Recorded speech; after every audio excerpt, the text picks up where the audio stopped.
se trata de GOG, Olha que coisa porque ele me mostrou, né, o seu trabalho e o trabalho de outros artistas também, então é meio natural eu estar um pouco emocionada aqui na sua presença. eu numa apresentação no Maranhão, Maranhão é um dos estados mais politizados do hip hop, principalmente ali no início, na segunda, em meados dos anos 90, né, 96, 97, e eu fui ao Maranhão, já é uma repercussão, e como o Maranhão é politizado, então eu fui um dos formadores dessa, dessa ideia, né? E eu cheguei e um menino, um fã, chegou e falou, mano, pra mim são dois grupos de rap nacional no Brasil, GOG e Racionais. E eu já repreendi, porque eu falei, mano, é um coletivo, essas conversas desunem. Aí ele pegou, bateu no meu peito e falou assim, GOG, mano, você colocou que o senso crítico é algo importante, então você pode me deixar falar ou você vai me censurar? Aí eu falei, é um goguinho, né, trocando ideia. E aí ele pegou e falou uma coisa muito importante, que não é por vaidade, mas é por constatação. Ele falou, mano, o Racionais arrebata, ele traz, ele busca, ele vai no beco. Na nossa quebrada mesmo tinha um jargão, faça logo sua correria. Então os moleques aumentava tudo, mano. A rua caminhava naquele período. E ele falou, mano, o Racionais ele arrebata, ele traz, aí você vem conhecer um mundo mágico. Só que aí, mano, você vai perambulando pelos grupos, e aí o GOG educa. É, Então essa fita do GOG educar, né? Se bem que eu discuto educação de forma muito, muito consciente. Porque a educação, se você pegar um celeiro total que é o conhecimento, uma parte desse alimento é a educação, é aquilo que é permitido. O conhecimento é o vasto e a educação é uma coisa meio que colocada, um lote, né? Então, a alfabetização ela te traz a possibilidade de você conhecer a seara toda, o outro lado do muro da educação. e o afrobeatização vem muito dessa coisa do português, né? Que a gente pode Sim, criar, que a gente pode brincar com as palavras, inclusive palavra de um grande mestre também, um grande griot, que foi Antônio Pitanga, que passou por esse passou canal, por aqui, Tony? passou por aqui. Parceiro. E ele fala muito disso, do português, que a gente pode criar, que a gente pode trabalhar as palavras de uma forma que façam sentido, né? Itamar Assunção já fala de Petrobras, né? Transformando. E eu trago um conceito aprofundado nisso, que é do pré-sol, do ouro negro perambulante, das jazidas, né? O Estado tem que ter tecnologia para fuçar a 7.000 quilômetros abaixo da terra, né? Mas a tecnologia não vai a 700 quilômetros para dentro das periferias, para dentro das cidades fora do eixo. E nós temos também a escrevivência da nossa querida Conceição Evaristo. Então, são criações da palavra. A palavra permite tudo. Por exemplo, consciência, convivência. Então, conviver primeiramente, não é estar você com os outros. A convivência, a primeira, é a convivência interna, né? E aí vem aquela cena do trauma, de superar o que você, mesmo da memória afetiva, tudo isso traz entranhas, né?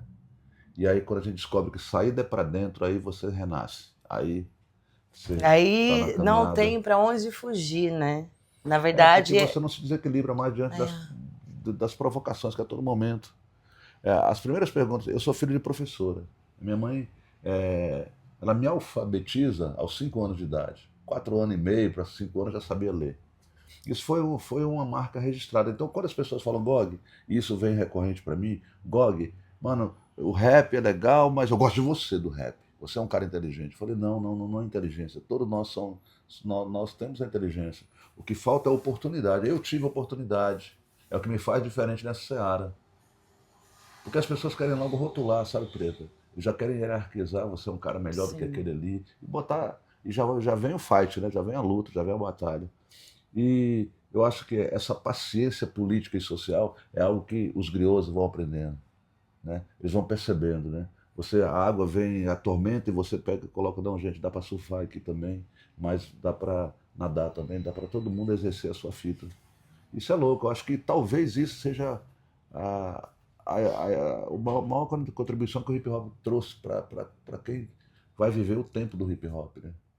Esses 53 anos. Desses 53, eu sou praticamente, né? Eu sou um Munhá, só que um Munhá high-tech, né? Eu vi Explica um tudo. pouquinho. Um Munhá high-tech.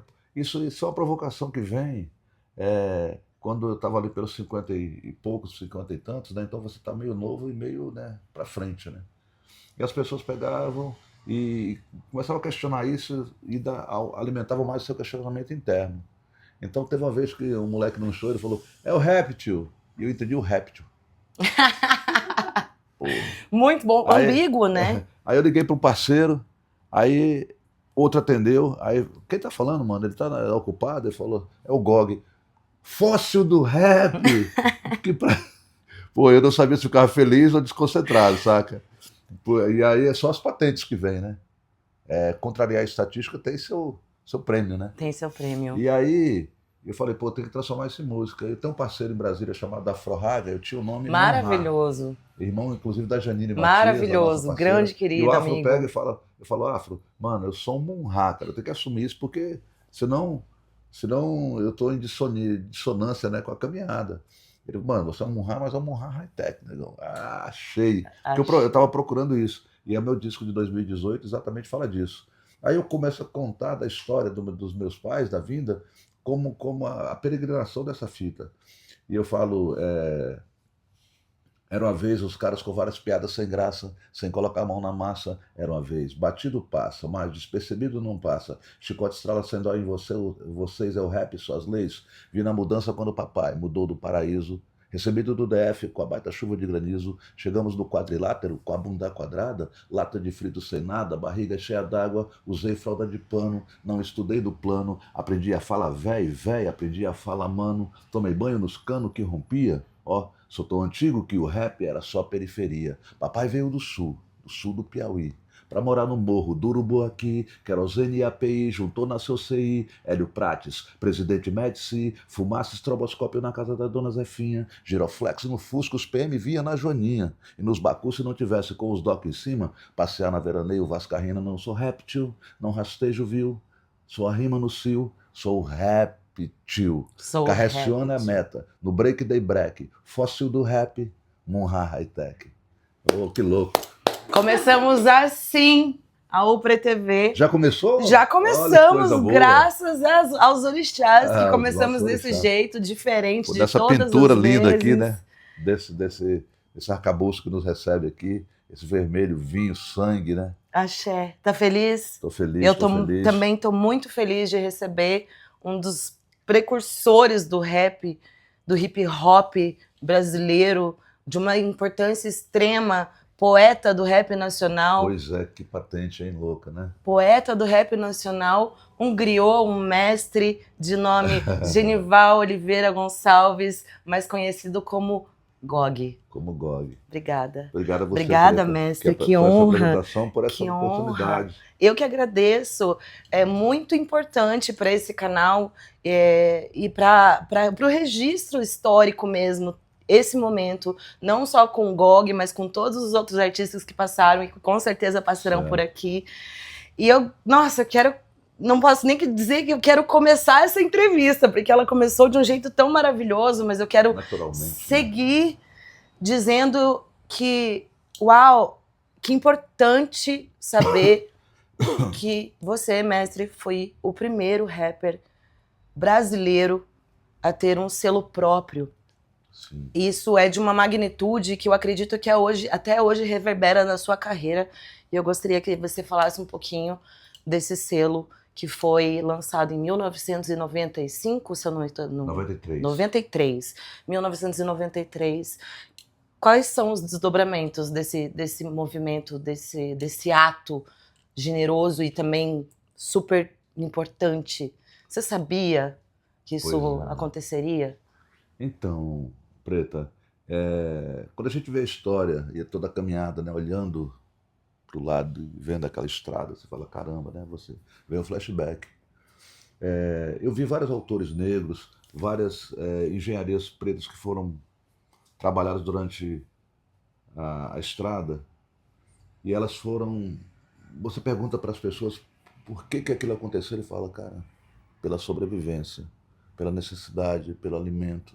O drible nasce porque o futebol bretão, branco, e embranquiçado, que é mais complicado. A pele não tem nada a ver, mas os princípios, né, que geram isso é o que complica. Então, o preto, para jogar bola, ele não podia tocar no branco.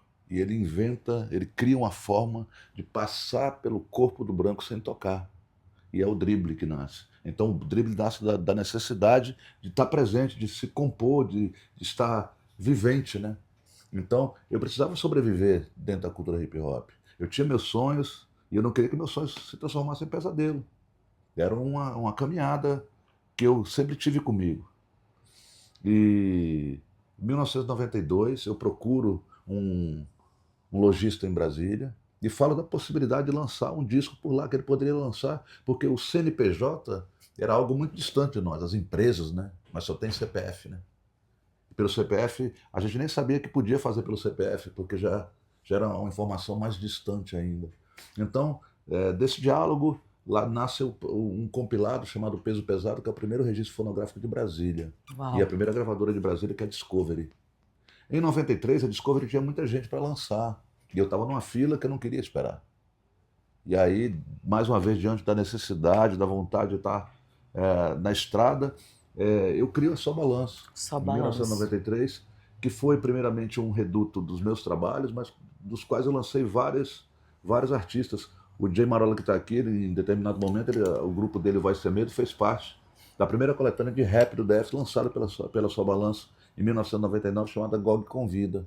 Quando eu vim morar em São Paulo, mais para frente, no interior paulista, quando eu saí, eu fiz uma coletânea chamada Família GOG, Fábrica da Vida, em que foi uma homenagem e um agradecimento pelo tempo que a comunidade me recebeu. Então, a Só Balanço, ela nasce também como uma proposta para que outros possam trabalhar e não só dependendo de alguém para lançar, do poder Com econômico dignidade, dos outros. né? Porque o que acontece? Naquela época, como tudo era outro tipo de informação que chegava, como eu falei aqui, era muito distante. E uma referência é uma luz no fim do túnel, entendeu? É uma luz que vai iluminar a caminhada. Então a Só Balanço teve isso. Inclusive meu parceiro Kleber dos Racionais fala, cara, quando nós vimos a Só Balanço, nós pensamos, os Racionais pode criar uma proposta de selo, de onde nasce a Cosa Nostra, e lógico, a Bugnipe também tem a ver com isso, porque é uma evolução da Cosa Nostra, uma caminhada. Só que a gente não sabia disso, né, Preta? Que a gente estava sendo referência. Ser o poeta do rap nacional é um doutor honoris causa da quebrada. Então, talvez a patente mais importante que um rapper pode querer para sua caminhada. E é uma responsabilidade. Sim. A todo momento você é testado pela vaidade, para ser o melhor, para ser o impecável também ser um desafio.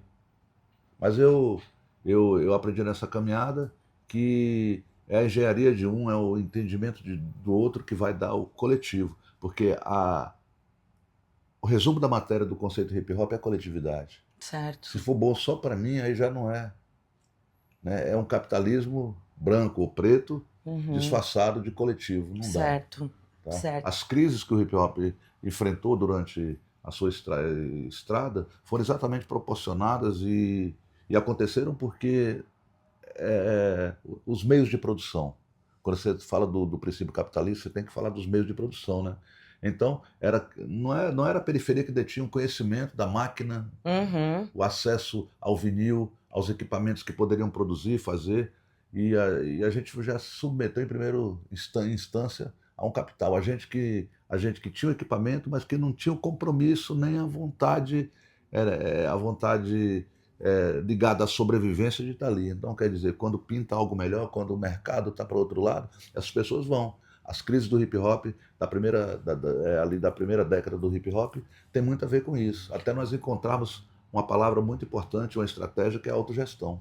Hoje, eu falei aqui já conversando com vocês que Curitiba me traz muito essa aura, né, do feito aqui, do nós por nós, Sim. do trabalho, da marca, de investir em todo um projeto. Então, são linhas que foram traçadas, alinhavadas para criar uma resistência do hip hop, para ter a cara que o hip hop tem hoje, através, por exemplo, quando você pega o Emicida, tudo que o Emicida trabalhou e teceu, né, com estratégia, saiu de um saquinho de pão para o São Paulo Fashion Week, e transitando como território negro, né, com formação, com trabalho para as crianças. Então o público primeiro, né, as crianças têm muita identidade com o Emicida, com o próprio Renan Inquérito, que é um parceiro super interessante. Sim. E talvez, falando já de gerações, é a minha contribuição. Eu tenho músicas agora recentes, trabalhos com o Fábio Braza, com o Renan Inquérito, algumas ciphers Maravilhosíssimas, inclusive. novas, né, e que são impactantes. A gente está fazendo alguns trabalhos juntos e é assim que eu caminho, percebendo. E eu leio todo esse movimento assim que veio, né? O mestre trouxe aqui o Bugnaip, Cosa Nostra, e não deixa de ser flores em vida para você, né? Porque você é referência não só para os mais jovens, mas para quem também é mais velho na cena, mas que veio depois, né? De você. Então isso também é flores em vida. Como que você lê assim também? Você lê como algo que é continuidade sua? Sim, continuidade. Todo mundo cresceu me ouvindo, ou o pai cresceu me ouvindo, seu Sim, pai cresceu me ouvindo. Meu pai cresceu. Então a gente vai falando assim, pô, tá acontecendo algo. E eu tô bem emocionada de estar aqui. E tá acontecendo algo. Sim. Eu tive no Mano a Mano, trocando ideia com o Brau. Sim. E a gente celebrou essa fita dos caras da vivência, né? A quebrada tava louca pra ver Gog e Mano Brown. Nossa, Mano, meu Deus, o Gog que e o Brau encontro. trocando ideia, como é que é isso. E foi muito bom, porque eu fui o griot, e o Brau é o cara que, talvez, o maior catalisador, né, do que nós temos, né, de perceber a simplicidade das coisas, trazendo para a riqueza da poesia, da música. E se eu tivesse que entregar o título de poeta do rap nacional, eu falaria segura, negão, toma aí. Segura, que bonito. Saca? E foi muito bom isso, mas na mesma hora é o que você falou. A gente vai percebendo tudo, mas essa percepção ela chega no momento que você está maduro para entender que são as rosas em vida também. As rosas em vida, é bom. Ninguém é tão duro do coração a ponto de falar que não ama isso. Um depoimento franco. Praticamente há 30 anos eu não passo o final de semana com minha família de casa. Eu tive que refundar um conceito de família para não pirar. Então, quer dizer, aí você vai buscando o quê? Quem criou o cartório foi quem criou a fronteira, que foi quem criou o conceito de família. Esses caras estão tudo errado. Sempre jogaram contra a gente. Então, é derrubar o muro do vizinho e falar, nós somos família. Exato. Então, aquele impacto que eu tô causando na quebrada que eu tô, ela vai reverberar lá no meu espaço. Perfeito. Então, existem as rosas e os espinhos, né, da caminhada. Sim, o ser humano que está sendo trabalhado. Eu estava ouvindo, estudando, né? Porque por mais que eu já conheça as suas obras, eu acho que sempre tem alguma coisa a mais para saber, principalmente no lugar onde a gente vai sentar e conversar, né? De uma maneira orgânica, horizontal, mas sempre tem alguma coisa. E eu fui estudar a mais. E eu vi uma entrevista sua com o Dexter, que ele vai no seu podcast, e ele fala, Negrão, quando a gente sobe no palco, é porque agora a gente tem que celebrar. Você tá conseguindo aproveitar, celebrar, ou as questões sociais ainda são densas o suficiente para te fazer continuar a trabalhar com o mesmo rigor de 30 anos atrás? Tem que ter seriedade, né? Tem que ser tudo estratégia. Eu costumo dizer que eu não sou um cantor de rap, eu sou um pescador de gente. Então você vai buscar pescar, trazer, são armadilhas, né? Então, por exemplo, eu não sou um cara tão vaidoso, não. Mas o tênis, a primeira coisa que o moleque anda, ele já olha pro o tênis do Gog, é louco, hein? Marola já é mais vaidoso. Eu falei, Marola, arruma um tênis desses vaidosos pra mim, pro moleque olhar pro meu pé, pra mim pescar ele pra nós. Né, negão? Então, tudo é estratégia, eu acho que a gente deve perceber. O sistema que está aí posto, o preto, ele é uma realidade. Então, não dá para você utilizar armas que não sejam sistêmicas para caminhar aqui dentro. Certo. A realidade posta. Porque a gente tem que contar que, embora essa seja a realidade é algo transformável, algo mutável. Como eu converso sobre a droga com meus parceiros, eu falo, mano, o bagulho parece que é louco, né? Mas cobra caro. Cobra caro. O problema é a conta. É um cartão de crédito com juros que não dá para você pagar. Nossa. Saca? Sim. Então, da mesma forma que eu converso com a quebrada, eu conversei várias vezes, por exemplo, com o governo federal, principalmente com empresários brasileiros, diante de uma constatação que é a curva da letalidade da juventude preta no Brasil, a juventude negra. Não tem política pública no Brasil capaz de reduzir essa curva. A curva das pessoas de pele clara, quando você trabalha qualquer tipo de ação afirmativa, ela decresce. Mas a curva da letalidade da juventude negra não reduz com política pública. É muito duro isso. É muito duro mesmo. Mas por que não reduz? É porque o diálogo que está sendo colocado para que as políticas públicas possam trabalhar é um diálogo que não convence muitas vezes. O corpo não convence. A dor desse corpo não convence, nem dos familiares desse corpo. Vai falar, você está perdendo dinheiro. Você está matando gente aos 17, 18 anos na faixa mais produtiva para você continuar até subjugando esses moleques. Isso é burro, cara. E sai da mesa. O cara volta, pô, perdendo dinheiro, nós estamos perdendo dinheiro. Tem que mudar isso. Aproveitando esse gancho, mestre, são mais de 3 décadas de carreira pensando, discutindo a importância do hip hop para a sociedade, a política, né? O racismo e todas as suas faces, né? Principalmente para nós, né? Que somos alvo, né? Desse racismo diariamente. E aí eu queria te perguntar, essas questões, essas ferramentas, elas mudaram? As ferramentas que a gente tem usado mudaram? Se ampliaram? A perversidade social mudou de cara ou ainda é a mesma perversidade? É uma pergunta complexa. Eu gosto muito de conversar com o argumento do tempo. Então, a primeira pergunta que eu faço a mim mesmo e também para a gente pensar, quem surge primeiro, a escravidão ou o racismo? Complexo também. A escravidão. É a escravidão que nasce. Assim como primeiro quem nasce é o ovo, depois que nasce a galinha. Tem que ter uma fé para entender, né? Que o ovo nasce primeiro que a galinha. É uma fé científica. E o que acontece? O racismo é um modelo montado para referendar a escravidão.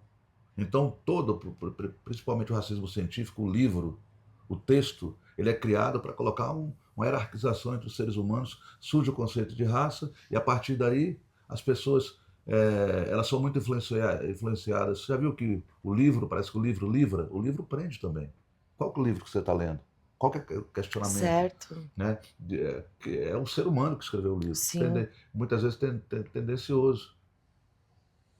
E quando você vai vendo essa cena, você vai falando, pô, cara, existe uma formação cultural, não é por acaso que a gente está nisso aqui. Porque quando poucos leem e muitos escrevem, essa relação, ela cria uma hierarquia em que o seu livro salva, o que o livro conta é o verdadeiro. E o sistema se usa disso para manipular a gente. Está no livro. Né? Nina Rodrigues, em Africanos no Brasil, ele prova que o ser humano negro é inferior, que ele está fadado ao crime. Assim que nascem os núcleos prisionais brasileiros, assim que existe até hoje uma matéria chamada criminologia positivista dentro do curso de direito. Então o delegado, o promotor, o polícia, o soldado, ele já tem um retrato falado do opressor e do inimigo. Sabe aquela fita de você você tá indo bem na questão racial, aí na madrugada vem um branquinho do lado e um pretinho do outro. Para onde você vai? Você vai passar pelo meio ou você vai... qual calçado que você vai escolher? Uau. Saca? Qual leitura que você faz? Porque livro, papel, ensinamento vai te dar, mano, vai pro lado do branquinho que é mais seguro. Exatamente. Mas a rua vai te contar outra coisa. Então é preciso viver a rua. E aqueles monstros, em cada esquina tem um monstro, em cada beco tem um monstro. E quando você vai ver os becos, as ONGs surgem no Brasil falando, a gente coincide também, tá, o hip hop muito potente na época das ONGs, no meados também dos anos 90, início dos anos 90. E as ONGs chegavam com suas vans, com sua equipe, mas ele ia até a praça da Quebrada Perigosa. Quando você falava, mano, mas o moleque fica ali no beco, ali embaixo, dá um gole, aí não vai. A política pública é da mesma forma, sabe? Ela não chega, mas ela não tem essa capilaridade, né? Esse lençol freático de atingir ali, mas ela pega também, não te proporciona, até por vaidade, o recurso para que você vá para lá. Eu já falei várias vezes, dentro de ministérios, dentro de audiências públicas, eu falo, mano, vocês querem trancar os irmãos, irmã? Vamos trancar, mas deixa que a gente dá a chave, tranca nós por dentro e deixa nós lá, para que a gente, com a nossa ideia de política pública, nós possamos trabalhar e referendar. Aí a fábrica que produz o cadeado, a fábrica que produz a comida vencida, A fábrica que produz o ferro para a grade fala, não, mano, deixa que nós cuida. Então, não dá para subir no palco sem pensar nessas fitas, entendeu? A afrobeitização que eu proponho, ela é permeada por uma fala que é não desviar na reta do fim das vozes do início. Então, a todo momento você tem que estar concentrado, sabe? Então, pô, cara, Gog agora tá pegando uns panos, pá, mas os moleques não tá. Pega uns panos, joga na quebrada também, sabe? Vamos fazer algo para que não seja tão distante. Tem uma história do moleque que falou, mano, você tá aumentando a divisão social na quebrada. Pô, mas eu sou um cantor famoso que eu não saí da quebrada. Não, mas você construiu um prédio aqui na quebrada, mano, você fez 3 andares. A gente olha para você e... Olha que louco a viagem disso aí, irmão. Sim. O moleque, ouvindo rap, ele conclui que aquele cara que levantou um sobrado de 3 andares, ele quer ser também o Bradesco, o Itaú, ele quer ser a empresa grande. Porque o capitalismo é o gigante do pé de barro. Não vai ter nunca nada simples. Vai ser algo super complexo, muito bem mostrado, para falar assim, esse é o conceito de realidade. E você acha que é esse moleque que cita a frase "a favela venceu"? A favela, para a gente discutir isso aí e ter uma responsabilidade, é pensar o corpo, né, é composto de células. A favela como um corpo, ela tem células, né? Células negras, um organismo células vivo. Um organismo vivo. Então, parte daquele tecido está melhor bronzeado. Teve cremezinho, política pública ou então alguma oportunidade. Só que quando ele olha para o corpo dele, é impossível que ele fale que ele está bem, né? Eu falei com o Brau e eu repeti várias vezes, mano, formação política. Formação política. Revolução de um só é vaidade. Já pensou? Pô, melhorei sozinho, tô saindo a quebrar. É vaidade. Ganhei, agora, mano, é nós que vai fazer. A opressão da vez agora é vaidade. Eu vi depoimento de jogador de futebol que fala assim pra nós. Olha, eu ganhei uma Ferrari jogando na Itália, mas, pô, todo mundo tem Ferrari na Itália. O bom é ter no Brasil que ninguém tem Ferrari. Meu Deus. Discurso de gente amada. Tá ligado? Você sabe, né, que esses discursos eles são frequentes dentro do futebol. Tem preparador físico, né, tem psicólogo, não tem psicólogo preto, né? A psiquiatria preta, os psicólogos negros, a psicologia preta é algo muito recente, né? Eu acho que as melhores psicólogas que nós temos, né, são as feministas negras, Bell Hooks e todo esse time maravilhoso. Lélia Gonzalez. Lélia. Muitos nomes, Neuza, né? E, Graças. e, Ainda bem. E aí o que acontece, mano? A gente fica muito desassistido, né? Porque aqueles que você tem como exemplo de... Os caras não sabem. E é formação política, mais uma vez, voltando. Sim. Porque não tem formador político dentro de time de futebol. Sim. Esporte não... E discussão. Nós temos o Danilo, acho que ele é jogador do Botafogo agora, que é um cara progressista, né? E ele tem que tomar cuidado, porque o futebol pode aniquilar a caminhada dele. Esse tipo de discurso aqui dentro. O mestre traz, numa das obras mais recentes, né, como No Banco, certo. Sem Crise, Robô Latrô, temas importantíssimos e que alguns temas não são nem tão atuais, né? Segue sendo a grande ferida do Brasil. E aí, pensando isso e linkando com essas parcerias com artistas mais... Não digo mais jovens, né? Mas artistas que estão aí chegando e querendo pensar isso também, né? Renovar, ressignificar. Queria que o mestre falasse dessas composições, dessas músicas e dessas parcerias com esses artistas que também estão aí ascendendo, né?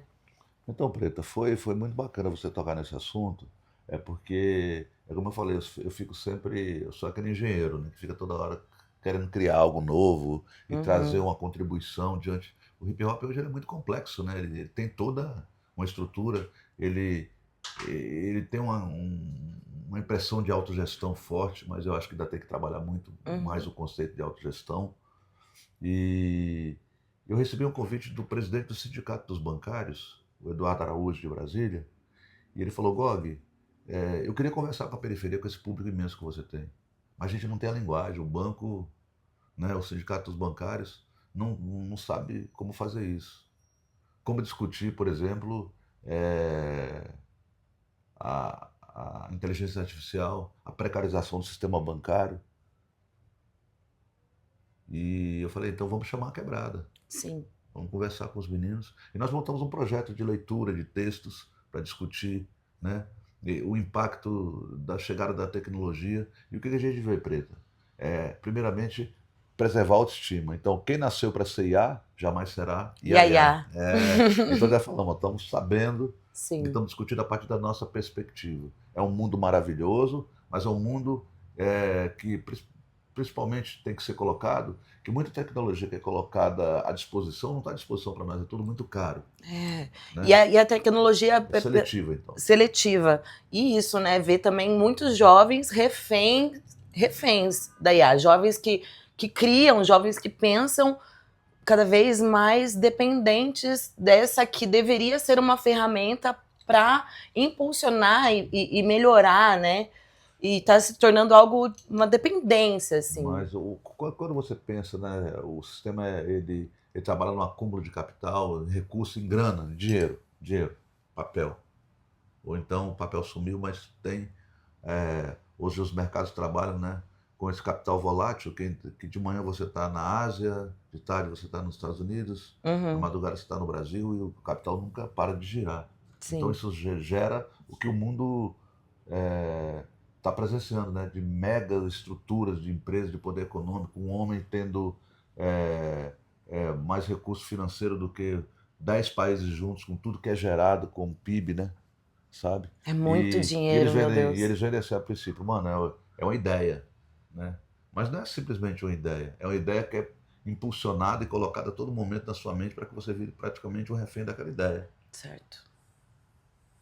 Aí eu acho que está a discussão da inteligência artificial. Porque não existe, primeiramente, uma inteligência artificial. Existe, como não existe uma burrice natural. A gente também fala disso. Então, a inteligência artificial, o processo dela é o quê? É uma leitura logarítmica rápida de tudo que você coloca na internet, ou seja, de todo o conhecimento humano, ele registra e ele te dá a resposta mais equilibrada, ou seja, não subjetiva, mas a mais respondida para você. Isso parece uma coisa bacana, mas você está vendo que na mesma hora você não está tendo a prática. É como se você falasse, mano, eu tenho um corpo, mas não exercito o meu corpo. Eu aperto o botão e já tem uma resposta. Esse corpo, ele não vai ter tecido. Né? Vai enrijecendo, né? Não vai ter músculo, não tem musculatura. Sim. Então essa discussão que a gente tem, que passa por essa discussão da inteligência artificial. Agora, como contar, como discutir temas tão importantes? Eu falo, mano, o trampo não é para todo mundo, a máquina está tomando o seu lugar. Será que a máquina tem esse potencial, mestre? Olha, a máquina, eu vejo tudo como espelho. Você olha e reflete. A máquina física, a máquina estrutura de ferro, que é como a gente pensa ela, o robô, ele gera uma máquina humana.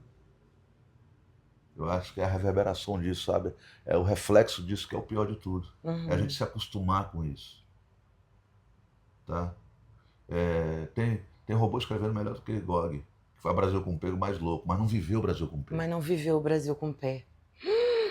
Não viveu o Brasil com P. Então, a todo momento a saída é para dentro. Quem procura a saída para fora vai enfrentar os robôs da vida. Os latros da vida. Um robô roubou meu emprego, matou uma flor, tirou meu sossego. Plantou pavor, complôs abomináveis, trabalhador, corpos descartáveis. Então, e era para ser copos descartáveis, né? Sabe? Não só corpos, mas copos, né? Onde se enche até a boca de vários problemas. Eu quero defender que também, eu falei isso com o presidente do sindicato, que a gente tem que trabalhar a saúde mental da periferia e das comunidades em que ele quer que esse programa chegue, porque compre mais, supere seu adversário. 88 Brau escreveu isso, Racionais. E continua a ordem do dia. Só que com muito mais argumentos para que isso floresça mais e tenha alcance. Então, quer dizer, já que a gente está discutindo tecnologia, a tecnologia, o modo de acesso ao jovem dos anos 80 não é o mesmo do século 21, 2026. Ou seja, o que é um cantor de rap? Mudou. Então você tem toda hora também que está se atualizando. Não como máquina, mas como ser humano, é percebendo, é vendo, é desconstruindo. Desconstruindo. Eu acho que é o mais importante de todo educador. Todo mundo, quando quer levantar alguma coisa, você fala, eu vou construir parede, não é? Não é assim que a gente faz? E agora, no caso humano, construir é derrubar a parede também. E como você conta, você sabe que a psicologia diz que você, até os 6, 7 anos, você é uma massa de moldar. Você recebe tudo, capta tudo que te colocam. Então, até ali, você consegue pegar a criança naquela faixa etária e você consegue trabalhar para que ela mude o conceito. A partir dos 8 anos, isso se cristaliza.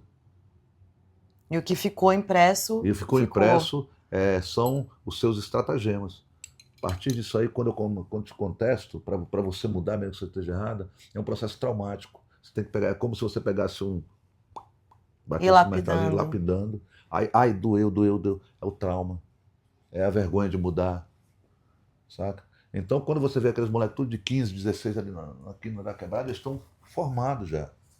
Você tem que saber, como educador social, como influenciador, né?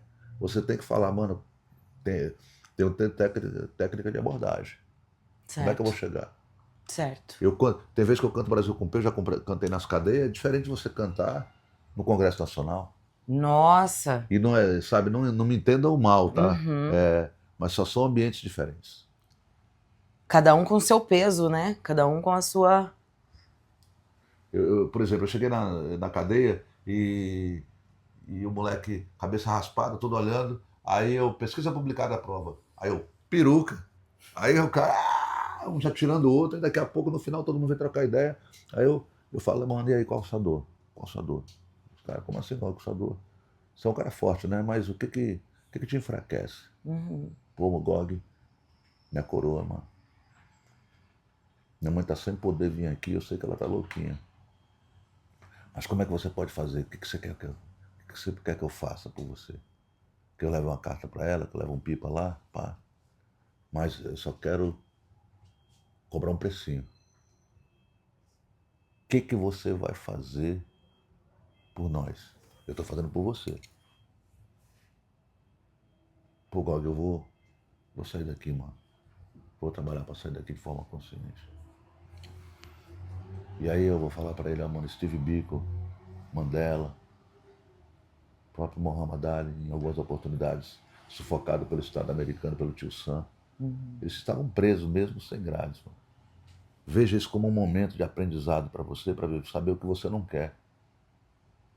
Para você saber como é que é e poder contar para aqueles que todo dia fazem parte de uma fábrica que vai resultar aqui.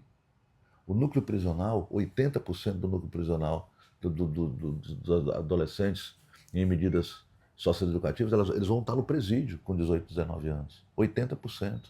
O Estado não publica isso, ele não divulga. E tem que divulgar.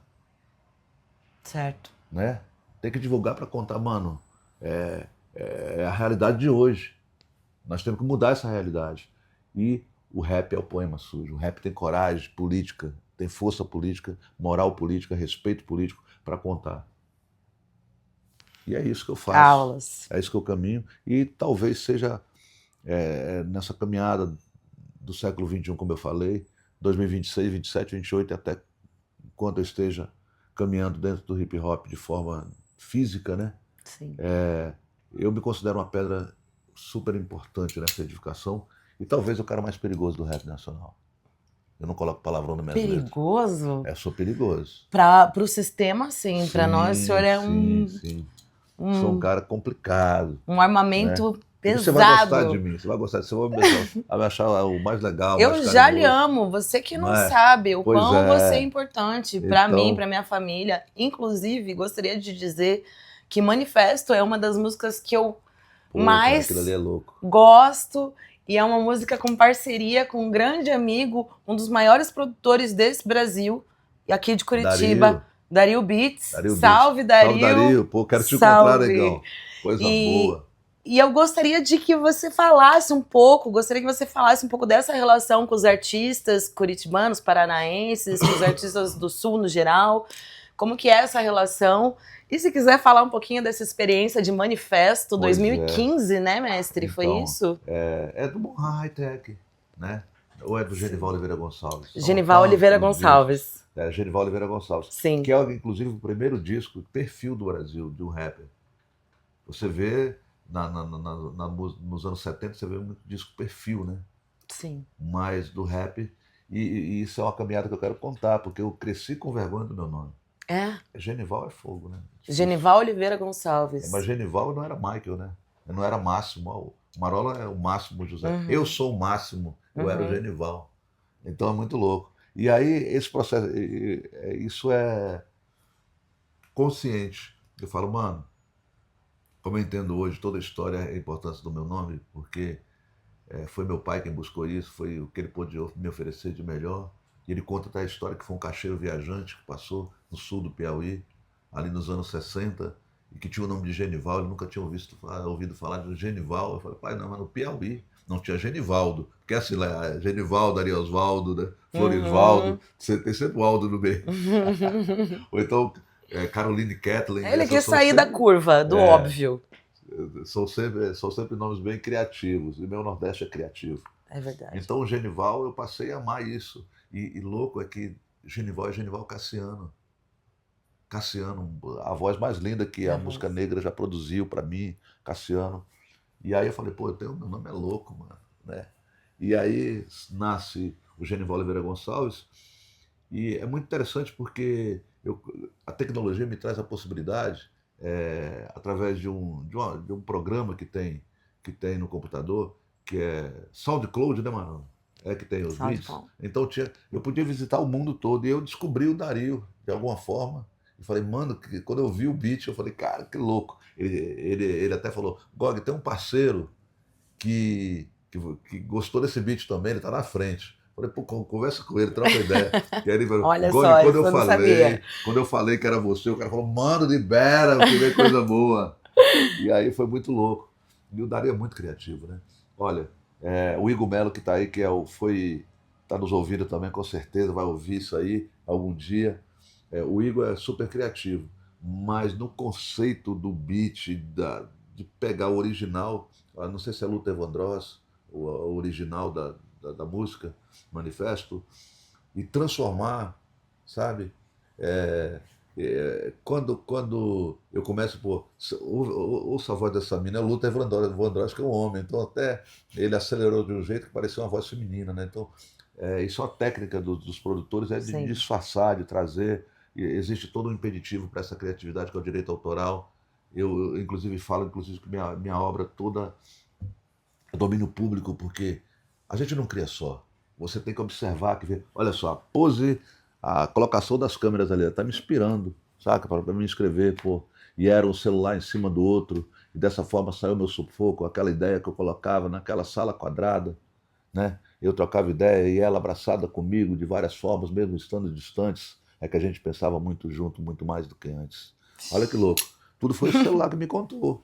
Sim. E aí eu falo, pô, foi eu que criei, vou registrar. Tem uns moleques que chegam pra mim e falam, Gog, eu quero te mostrar uma letra. Eu falei, mostra a letra. Ó, tá registrado, viu? Vou cantar pra você, mas tá registrado. Eu falei, pô, você tá com medo de eu pegar sua letra? Não conta, né? Então, o Dario é muito criativo, saca? Então ele mexeu comigo, e talvez, se eu for colocar 10 músicas na minha mão que eu tenho amor, assim, dessas crianças que eu criei, de mais de 300, são muitas, mais né, de 300 mestre? músicas, Meu Deus. Manifesto está entre elas. Né? Até pelo texto, eu acho que muito mais do que o beat é muito louco, mas eu sempre tive um quê comigo de falar, mano, se o beat é louco, a letra tem que ser, sabe, tá internado. Igualmente. A letra tem que... O peso tá na letra pra mim, sempre foi isso. Mano, os caras olham, mano, esse bumbo, essa caixa. Eu falei, cadê a letra? Eu sempre fui muito focado na letra, no texto, né? E quando eu falo do Vale do Ribeira, E eu sou precursor em muita coisa de falar. Por exemplo, quando a gente fala de Marighella, né? De Oswaldão, eu fui o primeiro a colocar isso no mapa do rap. A pesquisar, a buscar, trazer os revolucionários, as pessoas que lutaram e pavimentaram. A primeira geração do hip hop fala que pavimentou muito para nessa geração, mas a nossa geração também foi, teve, pisou, não foi só no chão estragado, saca? A gente pisou em muita cena pavimentada. Se bem Certo. que a pavimentação é uma evolução que Uma muitas vezes constância, né, mestre? não, rua de asfalto não quer dizer que ficou mais problema, ficou melhor para nós. Talvez ficou mais rápido para as polícias chegar, né? Pá! É muito louco isso. Gente, eu tô impactada, muito feliz de receber você, Gog. Quase indo aqui para a reta final dessa entrevista. Gostaria de contar uma novidade para você. Conta. E também para quem me segue, para quem acompanha essa página. A gente está não só com o apoio dos maravilhosos da OUS que vão completar seus 18 anos, sua 18 maioridade. Que engenharia esse Que engenharia, não é, Nós mestre? estamos aqui no arranha-céu já, lá em cima, né? Sim, estamos no rooftop. Rooftop. Rooftop. Aqui como é que fala? Mais simples aqui, na laje. Na laje, estamos Na laje. Também, não só a OUS como apoiadora, mas agora também a Fumaçônica, que é uma conquista ter esses meninos ao lado. Fumaçônica é uma cervejaria independente, renomada, respeitada, acima de tudo, e conhecida... Isso é construção. Construção. E conhecida também, mestre, por somar com a cultura urbana, com a cultura curitibana. Então eu tô muito feliz com essa conexão. Faz sentido ter essas duas grandes marcas ao meu lado. Então, em comemoração a esse momento, quero te presentear com coisinhas da Fumaçônica. Lembraram de mim? Lembraram de você, mestre. Olha só, vamos abrir aqui, ó. Bora, deixa eu ajudar. Então vem bonezinho. Bonezinho como 10 anos da Fumaçônica. Sabe a roupa que eu vinha? Aqui, ó. Pra combinar, mestre. Com a roupa. Em comemoração também, a Fumaçônica fez 10 anos. Então vem camiseta. Tem camiseta. Vem bonezinho. Roupa. Vem cervejinhas, que eu sei que o mestre gosta, para depois degustar. Botar na geladeira, deixar geladinha. Alguns adesivinhos. Pô, mas muito bem bacana. Muito legal, né? Isso dá uma ideia de respeito pelo cliente, né? É verdade. Eles têm um cuidado, né? Deixa eu colocar isso para trazer pro hip hop. O vinil era como se fosse isso aqui, sabe? É tudo artesanal, tudo preparado. As capas, eu revisava tudo. Então a Fumaçônica tá de parabéns, porque é uma continuidade da arte de rua, da arte popular, né? Certo. Cuidar quando a gente pega o jogral, quando a gente pega toda a herança dos textos e dos livrinhos, né? Do cordel. Sim. Nordestino também, é o cuidado. Então o cuidado vem antes do sopro. É preciso moldar o corpo para depois dar o sopro pro corpo. Que lindo, que lindo. É isso, muito obrigada, Fumaçônica. Estamos aqui presenteando esse mestre. Cheio de presente, obrigado, Fumaçônica. Tendo a Fumaçônica como um presente também, essa parceria é um presente. Agora, mestre, para encaminhar para essa reta final dessa entrevista maravilhosa. Foi mesmo? Tá sendo ainda. Que bom. Tá sendo, estamos se encaminhando. Quem são suas referências, Gog? Seja livro, seja... Os artistas na totalidade, quem que você precisa que a gente conheça, né? Os Cadernos Negros foram muito importantes para mim, que eram livrinhos que eram lançados ali nos anos 70, que meu pai tinha algumas dessas edições em casa.